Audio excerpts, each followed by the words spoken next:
Reacting strongly to reports of BJP being spied upon by US National Security Agency, India summoned a top US diplomat in Delhi to raise the issue. The government stressed that spying of any kind was totally unacceptable.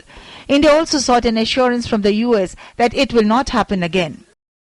We have also asked the US government if such intrusions have indeed been authorized and have taken place. And our view is, should this have happened, these are highly objectionable.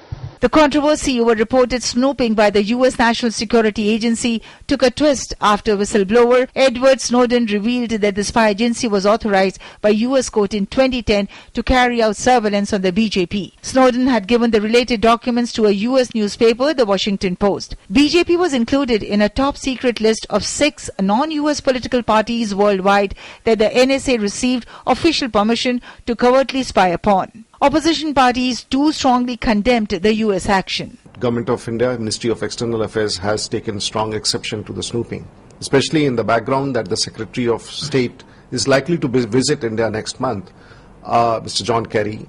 It can be taken up then, but the government has preferred to take up the matter immediately and possibly would be communicating to the envoy, the American ambassador in India. वो तो सरकार देखे, ये तो खबर हम पढ़ रहे हैं, इसलिए हमारे हाथ में तो कुछ है नहीं, हम अमेरिका से क्या कहें। हाँ, ये जरूर है कि अमेरिका का ये रवैया ये ठीक नहीं है।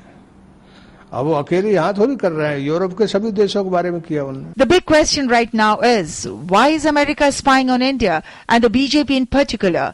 And is spying in any way linked to influencing the Indian political system? This is not the first instance of snooping by the US agency. The US has long justified its act as saying it needs tools to be able to thwart terror attacks not just against the United States but also its allies. DD News.